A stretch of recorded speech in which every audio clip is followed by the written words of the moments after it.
Hello and welcome to Straight Talk. I'm Yusuf Aram. For the first time in 6 years, Turkish President Recep Tayyip Erdoğan visited the White House. His meeting with President Donald Trump was described as productive, centering on regional conflicts, defense cooperation, and expanding bilateral trade. Now, both want to push it beyond the $100 billion mark.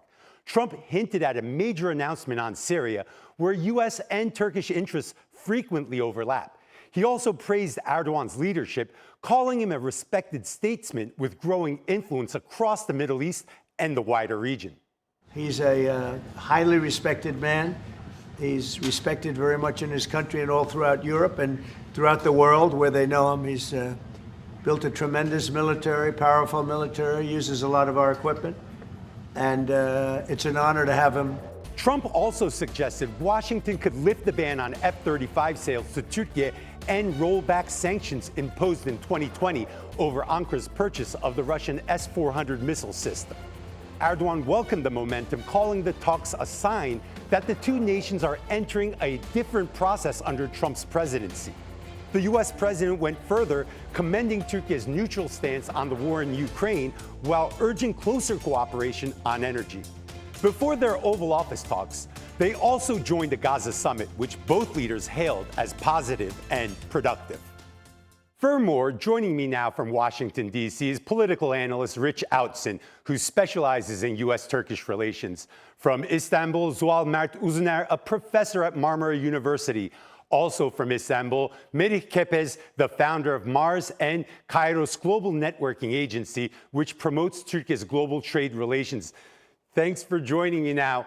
A very interesting bilateral, probably one of the more anticipated bilaterals during UNGA week in the East Coast in New York, but these bilaterals happening in D.C. between Turkish President Recep Tayyip Erdoğan and U.S. President Donald Trump. And the meet and greet seemed very tame compared to other meet and greets we've seen with President Trump and other leaders he's hosted. I want to start with you, Rich. I mean, when you saw what's happening, what was talked about, the interaction between Erdoğan and Trump, what were your main thoughts? What did you think about the readouts? Was anything accomplished? Well, good to be with you, Yusuf, and to the other distinguished panelists. Honestly, it was about what I expected yesterday in terms of atmospherics. We know that there's a good camaraderie between the two presidents. I was a little concerned because of there are still some outstanding differences, and depending on how you choreograph the press availability, that can kind of take things off the rails. There was an interview with Bret Baier that attracted some attention in Washington, D.C. The night prior, in which President Erdoğan had touched on Gaza and Hamas and a couple of other things. So I was a little worried that something would get thrown in there, a question that would go in a direction that would detract from this sense of bonhomie, but that didn't happen. And then from initial indications, the behind closed doors session yielded a couple of important deals and a roadmap to solve some of the thornier problems. Mm-hmm.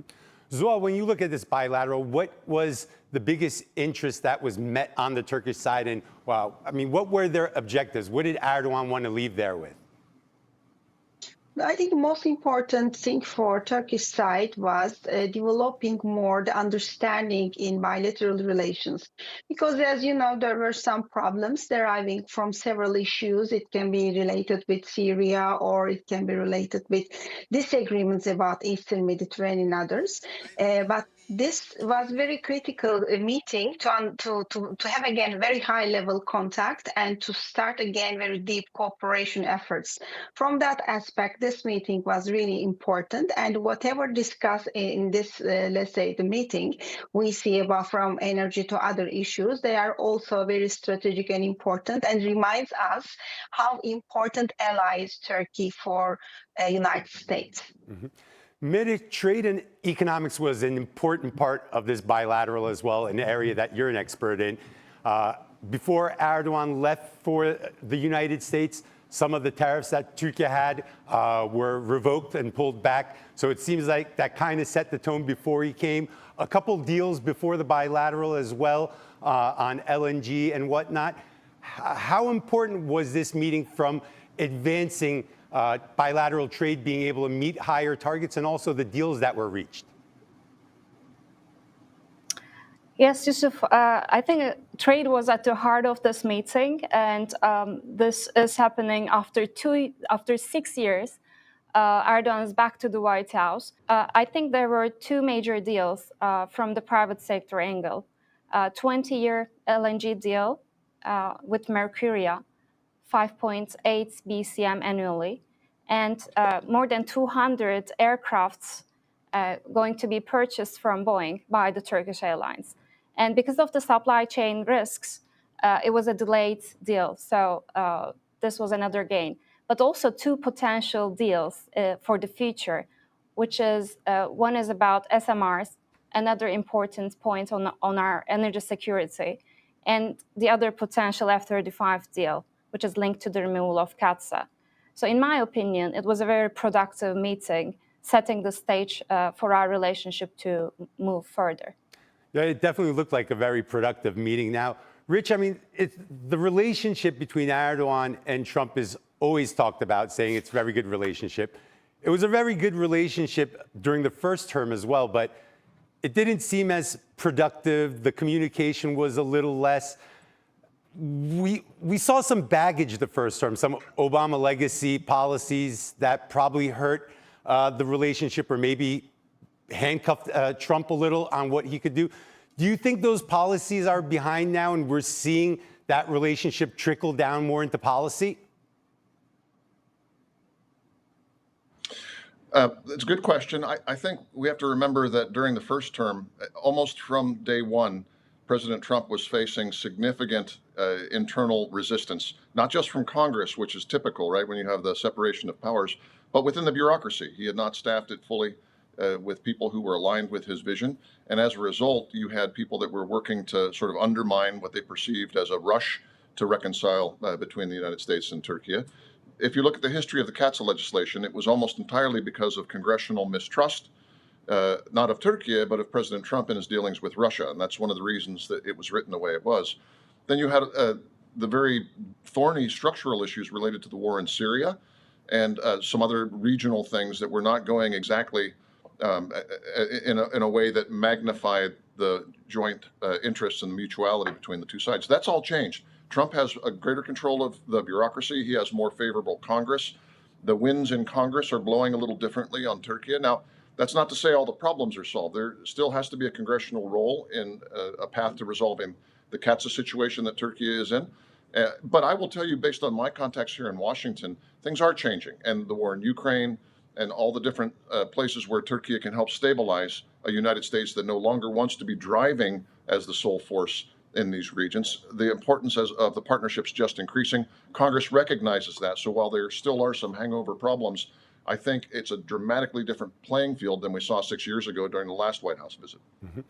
Zuhal, the situation in Gaza, obviously the big headline issue at the UNGA. Even Trump said his meeting with Muslim leaders about Gaza was his most important meeting while he was there. Erdoğan sitting right beside him at that meeting. During the meet and greet, he was asked what he thought about Erdoğan's view on Gaza, and he kind of seemed to deflect where he said, I don't really know his position, but I mean, I'd like to think it's pretty obvious his position. Do you think the two could work on Gaza, or is there just too much pressure on Trump to stay on Israel's side, or I shouldn't even say Israel's side, Netanyahu's side? Sure, it is obvious that there is not only pressure, there is also a kind of feeling of, let's say, the fair solution shall respect this, let's say, the Israeli approach in the minds of Trump. But from another aspect, it is very clear that this reaction coming from world public opinion is very clear and in front of United States. And this started to erode the credibility of U.S. role and let's say especially normative position of United States. From that aspect, Israeli politicians started to really go beyond the maybe some borders of, let's say, the understandable limits. So from that approach, I think Trump tries to create a kind of balance in between this. But I understood this table with the Muslim leaders was much more representing a kind of hope from American side to create a kind of release of hostages as a kind of success, let's say, the factor for Trump administration. But on the other side, it was clear that there was a huge disappointment in that table, and all the leaders around the table were so much expecting from the Trump. But it is obvious that in a short period of time, there won't be any dramatic change in U.S. position. But it's very obvious that UN meeting was a very important turning point for Gaza concentration and Palestinian cause in the world. Earlier, Rich said that one of the best things to come out of this was the understanding of a roadmap. Now, obviously, there's geopolitical roadmaps, but there's also economic roadmaps. Now, between the two countries, there's this $100 billion bilateral target. What would be the pathway for both of these countries to be able to reach that target? Because, I mean, it's pretty lofty, but probably realistic. Is it? We're hoping so. Of course, the trade volume currently is just $32 billion, which means we need to triple our exports if we want for it to grow in a balanced way. For the US side, I see a clear roadmap. Turkish side buying Boeing aircrafts, LNGs, and hopefully, if we're back on track with the F-35, which is going to benefit both sides, because Turkish defense industry, defense and aerospace industry is part of this supply chain, part of the supplying the F-35s. But my suggestion wouldn't be to stick just to those numbers, because when you look at the US-China trade, for example, their trade volume is $700 billion, which is not reflecting the real deal behind the scenes. There is huge competition going on. And even with US-India trade, so the numbers are really high, but it's one of the few countries Trump is using tariffs to make them agree on a couple of strategic things, like stop buying Russian oil, for example. He announced 50% tariffs on India.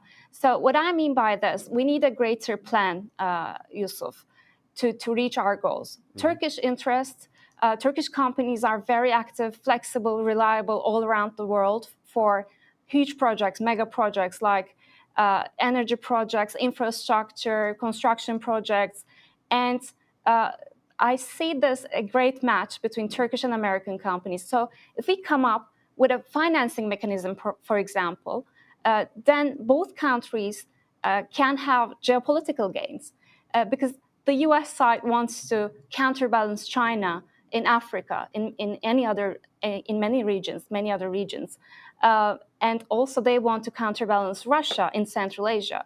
And the only country they can do this, they can achieve this goal, is through Turkish companies, and which is in our interest too, because Turkish companies are very ambitious to become global players.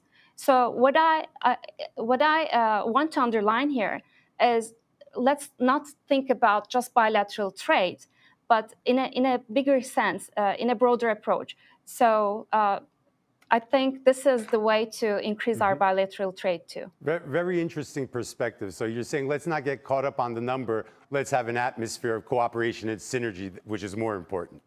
Okay, I like that. Exactly. Rich, I want to ask you, who took Syria? But you know, Trump and Erdoğan can't even agree on that. So let's, all kidding aside, right now the situation in Syria, and obviously Tom Barrack, the ambassador to Turkey, but also the special envoy to Syria as well, someone who's very close to Trump. That position, or at least working underneath the umbrella of that position, you're no stranger to, you know Syria very well. What does America hope to accomplish right now going forward in Syria? And do you see Turkey as its major partner on the ground over there? Right. Well, so there's two conceptual choices for the U.S. in a situation that we find in Syria with a relatively new government, with a checkered past, shall we say, in a dangerous neighborhood. The first is the one that we've sort of rejected, and that's the hardline view that, once a terrorist, always a terrorist. Try to put a cordon around Ahmed al-Sharaa and use disincentives and threats and coercion. There are people who would call for that and are not happy with the Trump policy, but President Trump, and we have to give full credit to Tom Barrack on this, has opted for the second choice, which is stabilize, realizing that al-Sharaa is not perfect. His movement, and especially some of the people that came with him out of Idlib, international jihadists and so forth, are not the kind of people that the United States or any Western powers would have picked to be running Syria. However, keeping in mind that Assad is worse than any of them after killing 500,000 of his own people and pushing 11 million out of their homes within Syria and outside, the responsible choice is to work with and incentivize moderation on the part of Sharaa. You do that through economic engagement, diplomatic engagement, and there are no ifs, ands, or buts with the Trump administration on Syria. They've said through the lifting of sanctions and through full engagement, trying to attract investment, and this is where there's the business tie-in with Turkey. They want a functioning Syria, because a Syria that is at peace with its neighbors and making money with its neighbors and rebuilding its country is a threat to no one. I think that this is incredibly important, and it's impossible, given the geography here, to do those things, to have a security stabilization, to have prosperity, investment. You can't do that without Turkey, not just because of the long border, but because of the Turkish companies that have the right skill sets and investment interest, and the regional ties, the cultural ties. Now, it can't be Turkey alone. It has to be the Arab world, the Gulf countries with deep pockets to help finance some of this, European countries, I know Japan and some other Asian countries as well. It's going to have to be a team effort. But I have nothing but praise for the approach that President Trump and Special Envoy Barrack have taken here. It's the responsible choice, and Turkey is an irreplaceable partner. Yeah, definitely the U.S. looks like it has taken a lot of proactive steps on Syria since the liberation. Zoal, I want to ask you a little about the war in Ukraine now. Obviously, during Trump's presidential campaign, a lot of big promises. And after he got elected, his heart did seem to be in the right place. He did try to diplomatically reach out to Russian President Vladimir Putin, but we seem not to have any type of real advancement. I mean, again, a big meeting, but no real advancement at the table. Is this an issue that the Turkish president can work together with? Can they revive or maybe come up with an Istanbul Deal 2.0 together? Has Trump completely washed his hands of this issue? I mean, what's going to happen there? Most probably, we are not so close to another Istanbul meeting, because there were many efforts to create another meeting, and in every effort we can see that there is an erosion from the first position. I mean, the first meeting in Istanbul between both sides, especially Russian side's demands are rising more and more every step and every year. From that perspective, I can argue that, especially in the latest explanations of Trump and what's happening in Eastern Europe with the drones and this kind of the hot situation, especially in Eastern European countries, as a result of this arrival of Russian drones, there's a high level of tension. So this is not very positive, actually, and from that approach, Trump is not happy, and it is very clearly stated. And as you can know from the previous explanations, Trump was much more closer to create a kind of negotiation table, maybe not so promotive for a unified Ukraine or returning back to the Ukraine before the war. So there were some compensation ideas in the minds of maybe in United States representatives. But today we hear that returning back to the Ukraine before the war started to be discussed, because whatever explained from from the US side as a kind of gesture was considered as weakness. I see that these explanations in Trump's side are showing that these gestures are considered wrong in Putin's side, and it is not considered as positive. From that perspective, yes, Erdoğan may create a positive atmosphere or a positive, let's say, input in this process, but how much we will see at the end. There is another position in Ukraine war. We are very far from the first Istanbul meeting today.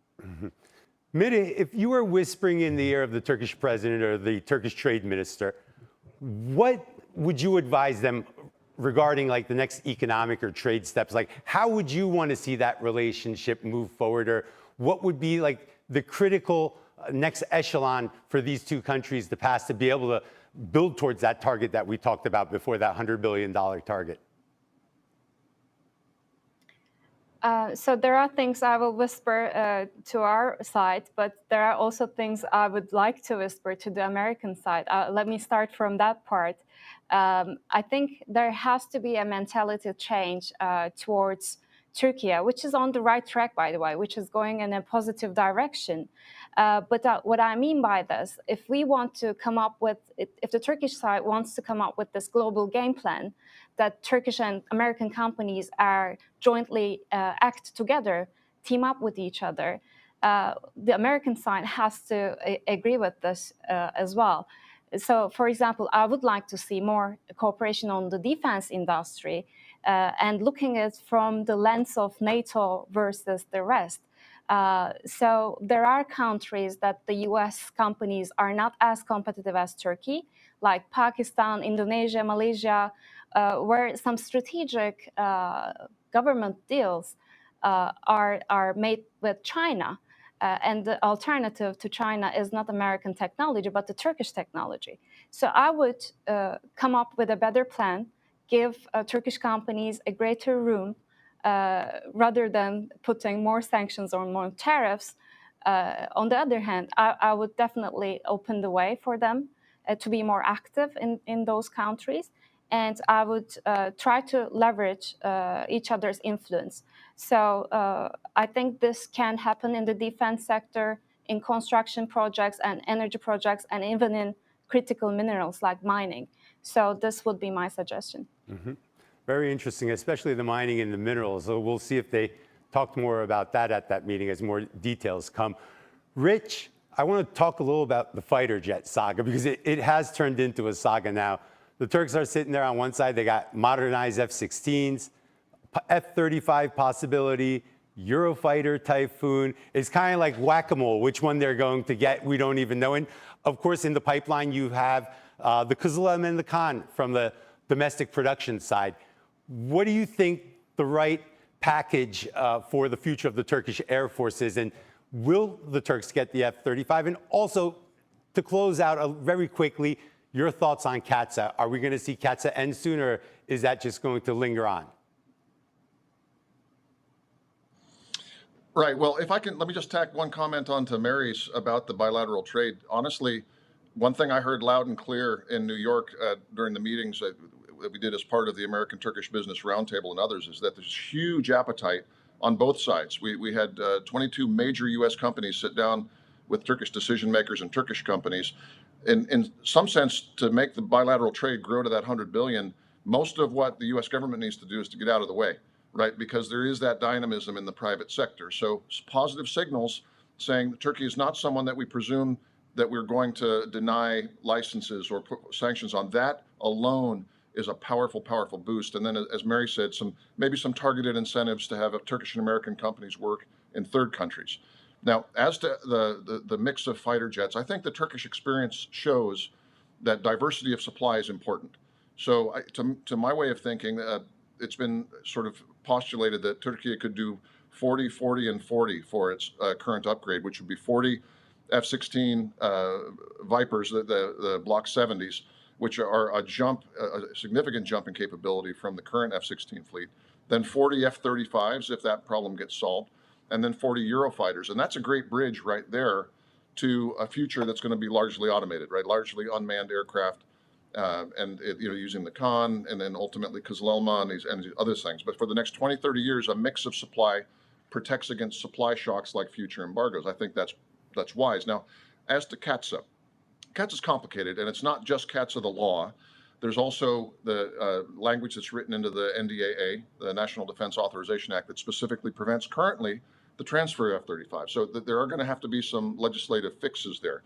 I think CAATSA being removed or ended is probably not reasonable to expect in general, because CAATSA is a tool that the Congress likes. What can be done is a waiver along the lines of what was given for India, for instance, or a specific removal steps to say that Turkey is now in compliance with CAATSA. So we remove, for instance, Savunma Sanayi Başkanlığı, the SSB, the Turkish procurement agency, from the list. And that way the CAATSA law continues, but the targeting of Turkey using the CAATSA law either diminishes or goes away altogether. I think those things are realistic near-term goals. I'm hearing optimism from the U.S. side that that's possible by the end of the year. So CAATSA will not end, but in the case, its application against Turkey will be lightened or removed. Friends, we're out of time. Rich, Zuhal, Merit, thanks for sharing your thoughts. And that's all for this edition of Straight Talk with me, Yusuf Aram. If you got any comments, please share them with us on X at Straight Talk TRT. Also, don't forget to subscribe to our YouTube channel, where you can find more exclusive content. Until next time, take care and goodbye.